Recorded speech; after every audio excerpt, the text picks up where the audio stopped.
Genesis 37.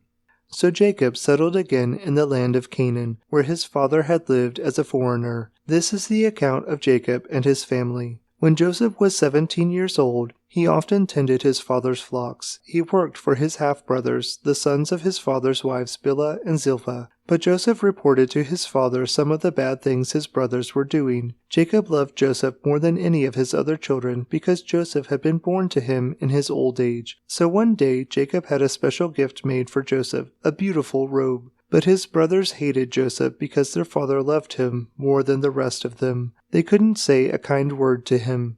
One night Joseph had a dream, and when he told his brothers about it, they hated him more than ever. "Listen to this dream," he said. "We were out in the field, tying up bundles of grain. Suddenly my bundles stood up, and your bundles all gathered around and bowed low before mine." His brothers responded, "So you think you will be our king, do you? Do you actually think you will reign over us?" And they hated him all the more because of his dreams and the way he talked about them. Soon Joseph had another dream, and again he told his brothers about it. "Listen, I have had another dream," he said. "The sun, moon, and 11 stars bowed low before me." This time he told the dream to his father as well as to his brothers, but his father scolded him. "What kind of dream is that?" he asked. "Will your mother and I and your brothers actually come and bow to the ground before you?" But while his brothers were jealous of Joseph, his father wondered what the dreams meant. Soon after this, Joseph's brothers went to pasture their father's flocks at Shechem. When they had been gone for some time, Jacob said to Joseph, "Your brothers are pasturing the sheep at Shechem. Get ready, and I will send you to them." "I'm ready to go," Joseph replied. "Go and see how your brothers and the flocks are getting along," Jacob said. "Then come back and bring me a report." So Jacob sent him on his way, and Joseph traveled to Shechem from their home in the valley of Hebron. When he arrived there, a man from the area noticed him wandering around the countryside. "What are you looking for?" he asked. "I'm looking for my brothers," Joseph replied. "Do you know where they are pasturing their sheep?" "Yes," the man told him. "They have moved on from here, but I heard them say, 'Let's go on to Dothan.'" So Joseph followed his brothers to Dothan and found them there. When Joseph's brothers saw him coming, they recognized him in the distance. As he approached, they made plans to kill him. "Here comes the dreamer," they said. "Come on, let's kill him and throw him into one of these cisterns. We can tell our father a wild animal has eaten him. Then we'll see what becomes of him." But when Reuben heard of their scheme, he came to Joseph's rescue. "Let's not kill him," he said. "Why should we shed any blood? Let's just throw him into this empty cistern here in the wilderness. Then he'll die without our laying a hand on him." Reuben was secretly planning to rescue Joseph and return him to his father. So when Joseph arrived, his brothers ripped off the beautiful robe he was wearing. Then they grabbed him and threw him into the cistern. Now the cistern was empty, there was no water in it. Then, just as they were sitting down to eat, they looked up and saw a caravan of camels in the distance coming toward them. It was a group of Ishmaelite traders taking a load of gum, balm, and aromatic resin from Gilead down to Egypt. Judah said to his brothers, "What will be gained by killing our brother? We'd have to cover up the crime. Instead of hurting him, let's sell him to those Ishmaelite traders. After all, he is our brother, our own flesh and blood." And his brothers agreed. So when the Ishmaelites, who were Midian traders, came by, Joseph's brothers pulled him out of the cistern and sold him to them for 20 pieces of silver, and the traders took him to Egypt. Sometime later, Reuben returned to get Joseph out of the cistern. When he discovered that Joseph was missing, he tore his clothes in grief. Then he went back to his brothers and lamented, "The boy is gone. What will I do now?" Then the brothers killed a young goat and dipped Joseph's robe in its blood. They sent the beautiful robe to their father with this message, "Look at what we found. Doesn't this robe belong to your son?" Their father recognized it immediately. "Yes," he said, "it is my son's robe. A wild animal must have eaten him. Joseph has clearly been torn to pieces." Then Jacob tore his clothes and dressed himself in burlap. He mourned deeply for his son for a long time. His family all tried to comfort him, but he refused to be comforted. "I will go to my grave mourning for my son," he would say, and then he would weep. Meanwhile, the Midianite traders arrived in Egypt, where they sold Joseph to Potiphar, an officer of Pharaoh, the king of Egypt. Potiphar was captain of the palace guard. Genesis 38. About this time, Judah left home and moved to Adullam, where he stayed with a man named Hira. There he saw a Canaanite woman, the daughter of Shua, and he married her. When he slept with her, she became pregnant and gave birth to a son, and he named the boy Then she became pregnant again and gave birth to another son, and she named him Onan. And when she gave birth to a third son, she named him Sheloth. At the time of Sheloth's birth, they were living at Kezib. In the course of time, Judah arranged for his firstborn son to marry a young woman named Tamar. But was a wicked man in the Lord's sight, so the Lord took his life. Then Judah said to Er's brother Onan, "Go and marry Tamar, as our law requires of the brother of a man who has died. You must produce an heir for your brother." But Onan was not willing to have a child who would not be his own heir, so whenever he had intercourse with his brother's wife, he spilled the semen on the ground. This prevented her from having a child who would belong to his brother. But the Lord considered it evil for Onan to deny a child to his dead brother. So the Lord took Onan's life too. Then Judah said to Tamar his daughter-in-law, "Go back to your parents' home and remain a widow until my son Shelah is old enough to marry you." But Judah didn't really intend to do this because he was afraid Shelah would also die, like his two brothers. So Tamar went back to live in her father's home. Some years later, Judah's wife died. After the time of mourning was over, Judah and his friend Hira the Adullamite went up to Timnah to supervise the shearing of his sheep. Someone told Tamar, "Look, your father-in-law is going up to Timnah to shear his sheep." Tamar was aware that Shelah had grown up, but no arrangements had been made for her to come and marry him, so she changed out of her widow's clothing and covered herself with a veil to disguise herself. Then she sat beside the road at the entrance of the village of Enaim, which is on the road to Timnah. Judah noticed her and thought she was a prostitute, since she had covered her face. So he stopped and propositioned her. "Let me have sex with you," he said, not realizing that she was his own daughter-in-law. "How much will you pay to have sex with me?" Tamar asked. "I'll send you a young goat from my flock," Judah promised. "But what will you give me to guarantee that you will send the goat?" she asked. "What kind of guarantee do you want?" he replied. She answered, "Leave me your identification seal and its cord, and the walking stick you are carrying." So Judah gave them to her. Then he had intercourse with her, and she became pregnant. Afterward, she went back home, took off her veil, and put on her widow's clothing as usual. Later, Judah asked his friend Hira the Adullamite to take the young goat to the woman and to pick up the things he had given her as his guarantee. But Hira couldn't find her, so he asked the men who lived there, "Where can I find the shrine prostitute who was sitting beside the road at the entrance to Enam?" "We've never had a shrine prostitute here," they replied. So Hira returned to Judah and told him, "I couldn't find her anywhere, and the men of the village claim they've never had a shrine prostitute there." "Then let her keep the things I gave her," Judah said. "I sent the young goat as we agreed, but you couldn't find her. We'd be the laughingstock of the village if we went back again to look for her." About 3 months later, Judah was told, "Tamar, your daughter-in-law, has acted like a prostitute, and now, because of this, she's pregnant. Bring her out and let her be burned," Judah demanded.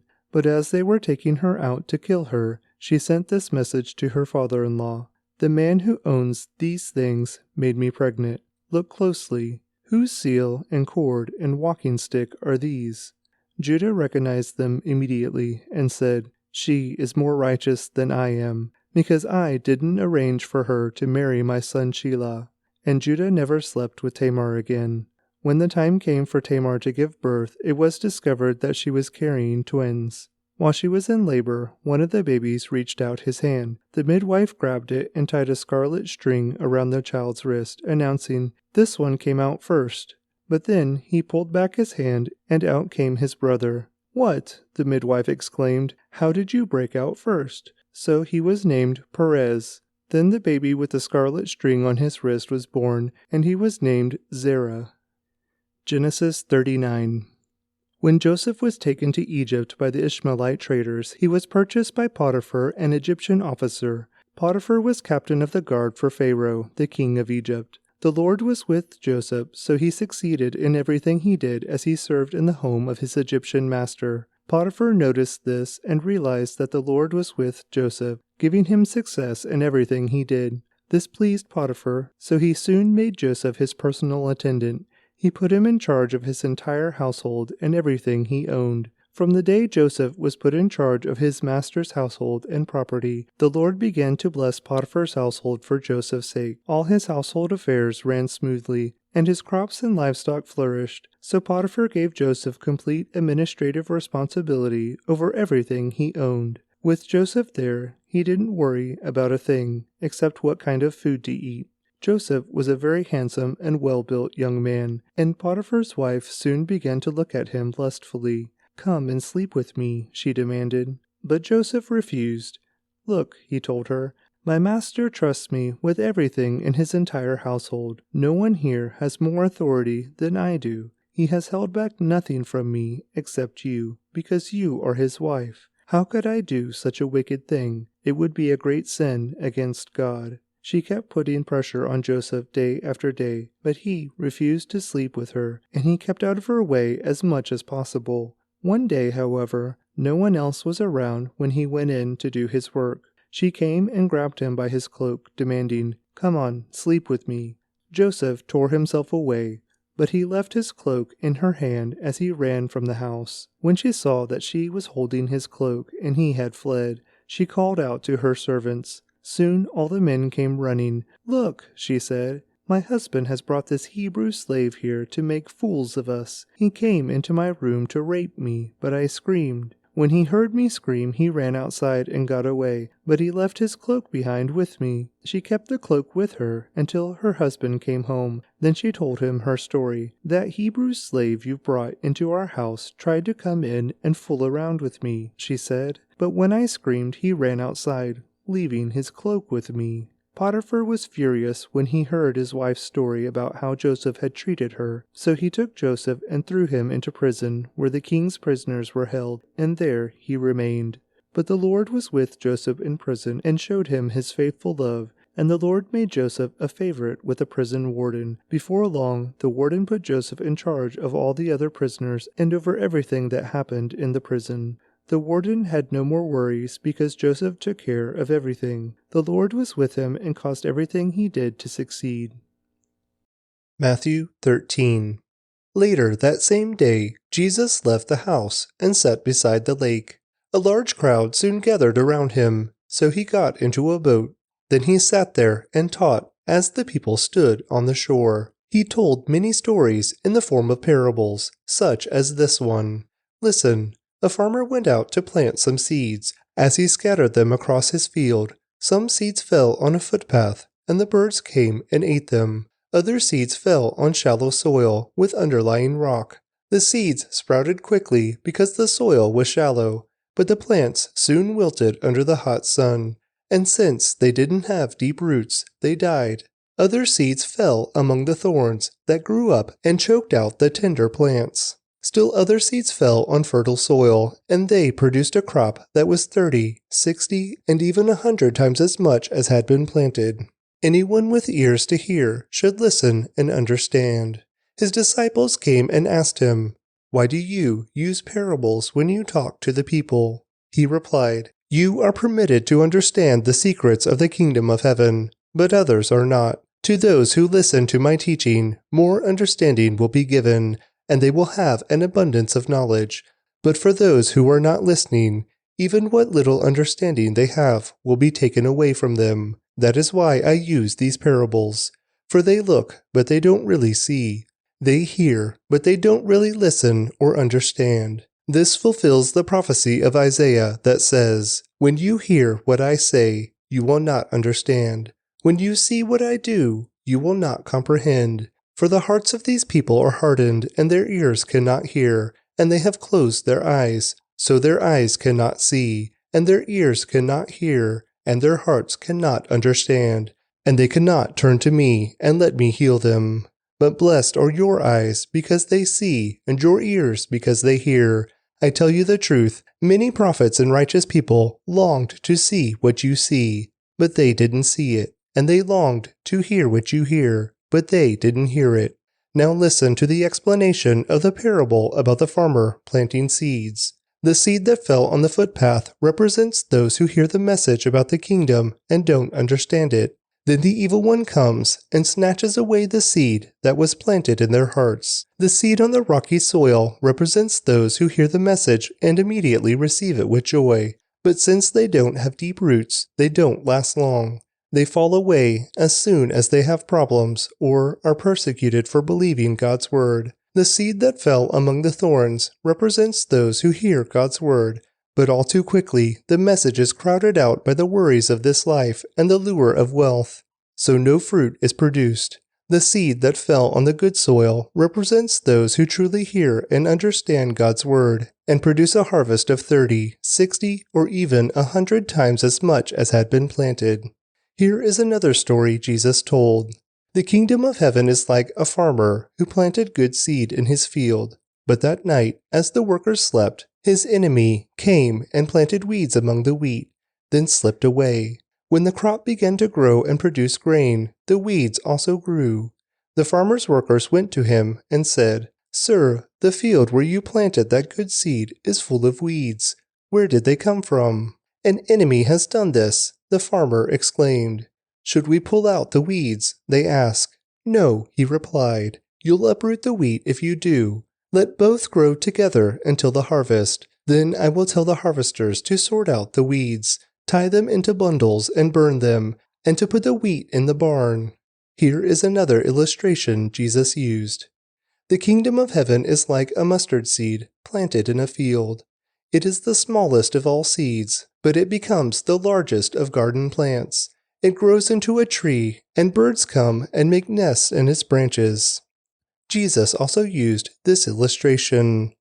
The kingdom of heaven is like the yeast a woman uses in making bread. Even though she puts only a little yeast in 3 measures of flour, it permeated every part of the dough. Jesus always used stories and illustrations like these when speaking to the crowds. In fact, he never spoke to them without using such parables. This fulfilled what God had spoken through the prophet. "I will speak to you in parables. I will explain things hidden since the creation of the world." Then, leaving the crowds outside, Jesus went into the house. His disciples said, "Please explain to us the story of the weeds in the field." Jesus replied, "The Son of Man is the farmer who plants the good seed. The field is the world, and the good seed represents the people of the kingdom. The weeds are the people who belong to the evil one. The enemy who planted the weeds among the wheat is the devil. The harvest is the end of the world, and the harvesters are the angels. Just as the weeds are sorted out and burned in the fire, so it will be at the end of the world. The Son of Man will send his angels, and they will remove from his kingdom everything that causes sin and all who do evil. And the angels will throw them into the fiery furnace, where there will be weeping and gnashing of teeth. Then the righteous will shine like the sun in their Father's kingdom. Anyone with ears to hear should listen and understand. The kingdom of heaven is like a treasure that a man discovered hidden in a field. In his excitement, he hid it again, and sold everything he owned to get enough money to buy the field. Again, the kingdom of heaven is like a merchant on the lookout for choice pearls. When he discovered a pearl of great value, he sold everything he owned and bought it.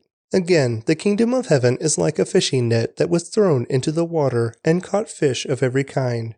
When the net was full, they dragged it up onto the shore, sat down, and sorted the good fish into crates, but threw the bad ones away. That is the way it will be at the end of the world. The angels will come and separate the wicked people from the righteous, throwing the wicked into the fiery furnace, where there will be weeping and gnashing of teeth. Do you understand all these things? Yes, they said, we do.